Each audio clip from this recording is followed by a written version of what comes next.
here's the reality. What happens if we put people back in school? Here's a little diagram. I love making things like this. So imagine this is this little guy, and he goes to class with these 4 little kids.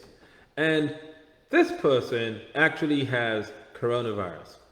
Now, kid doesn't know this person has coronavirus, so he gets it. And then he goes home. Now, hopefully, there's only mom and dad at home. And hopefully, mom and dad do not have a pre-existing condition. So maybe they'll get the virus, maybe they won't. Or maybe they'll notice very quickly that he has sniffles and they'll keep their own mask on and take care of him safely. Because it is possible. Not everybody in a household has to get the virus. I hope there's no grandma and grandpa in the home. Because if there's a grandma and grandpa in the home, the risk is higher for them. If they're siblings, maybe they'll get sick, but most likely they'll be okay. But what about grandma and grandpa? Now, maybe for a lot of you, this doesn't apply. But I will tell you, for my inner city children, and for a lot of the patients I take care of, they live in multi-generational homes. Their grandparents are an integral part of their lives. They help raise the kids, they help take care of the kids, and they help watch the kids while the parents go to work. For those families, they cannot afford to have their grandparents die from a virus that we didn't know existed and didn't even have a name for 6 months ago. So for those people, we care that this thing gets sorted. Now, I've heard people argue, well, look, people have been wearing masks already, but it's not doing anything about the spread. We should just let it go. Well, here's why it hasn't worked. I'll make another simple diagram for you. Here's another simple one. Hopefully you can all see this. Here's this guy, smiling, not wearing his mask, not giving a care about the world, and he gets coronavirus. If he's a really social guy, maybe he's going to run into 8 people, or maybe he's going to run into 10 people. If he's antisocial, and we're lucky to get someone who's antisocial with a virus, maybe he doesn't run into anyone and it just dies off with him. But if he's social, he's going to run into all these people. Now you might say, oh, well, big deal. He's only giving 8 people the infection. No, it doesn't work that way. Because let's assume all those 8 people are very social people. And then each one of them goes around because, first of all, this original guy here didn't know he had the virus. So he never got a chance to inform these 8 guys. Or maybe when he found out that he had the virus because his testing finally came back 10 days later, these guys were already infected because it takes 2 to 11 days from when you make contact with this guy to become infected. Thereafter, you're spreading it. So even by the time he called each of these guys, and let's assume these were all really good human beings who would have informed the next person if they thought they had a virus.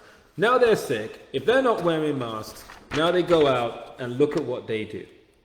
So suddenly, this one guy is responsible for 56 people or more being sick. That's how coronavirus spreads. So if you're wondering, you know what, all these good people that have been wearing masks and we're still getting the virus, well, it's because there are enough people who aren't doing what needs to be done, and they're allowing this thing to continue to propagate. So please wear masks so we can get over this virus very quickly and we can get back to our lives. I'm quite tired of this virus personally.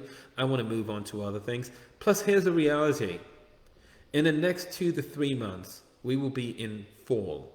And when fall comes, and I'm talking about for children, I don't really talk for adults, but I'm talking for children, we'll have RSV, which is respiratory syncytial virus. It will be out and about. Before you know it, parainfluenza will be out and about. Human metapneumovirus will be out and about. Parainfluenza, rhinovirus, adenovirus, they'll all be out.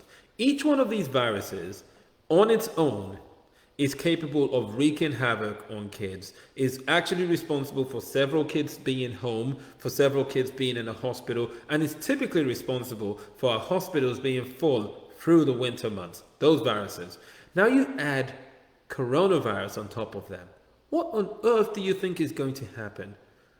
We simply don't have the capacity to handle everything that we're handling, plus coronavirus. And while we might be able to put people in hospital and do that, well, then what's going to happen to all the elective things that need to be done? What's going to happen to that kid that needs to have his tonsils and adenoids done because he's snoring and he's got sleep apnea? But now, because we have no space in the OR or no beds to watch him post-op because he's a severe asthmatic, he can't get his procedure done because the hospital's full with kids with coronavirus. Or the kid who needs to get, his shunt checked or something else, or a bladder issue. I mean, these are things that all become affected, a bronchoscopy, an endoscopy. Everything else is affected downstream once we put a strain at the top of the system. And as you begin to delay healthcare for anyone, then issues begin to develop. The reality of it is there are probably a lot of people who will die in a coronavirus period, and I'm talking about adults now, who shouldn't die, even though they don't have coronavirus, but because they have a heart attack or stroke, and the closest hospital to them can't take them in because they're filled to capacity with COVID-19, and the next hospital that can take them is far away enough that there is not enough time to do all the things that could have been done to protect and save that person before they get there. Or the guy that has a motor vehicle accident and is in an ambulance and desperately needs to get into surgery, but can't go to a specific hospital because the ICUs are all full and there's no space for that person to go into. And now you have to find somewhere else and hope that someone can take care of them. So it's not really just about COVID-19 for those of you who think it's all about COVID-19. It's COVID-19 and its effects on everything else. And we need to stop being very concrete and one-dimensional in our thinking and open up our eyes and figure out other things. Like I said, I need the economy open. I want the economy open. And I need this virus gone. My parents live in Nigeria. They're in their late 70s and 80s. And I can't see them until this virus is past. Not just in America, but in England and over there. I can't see my brother in Canada.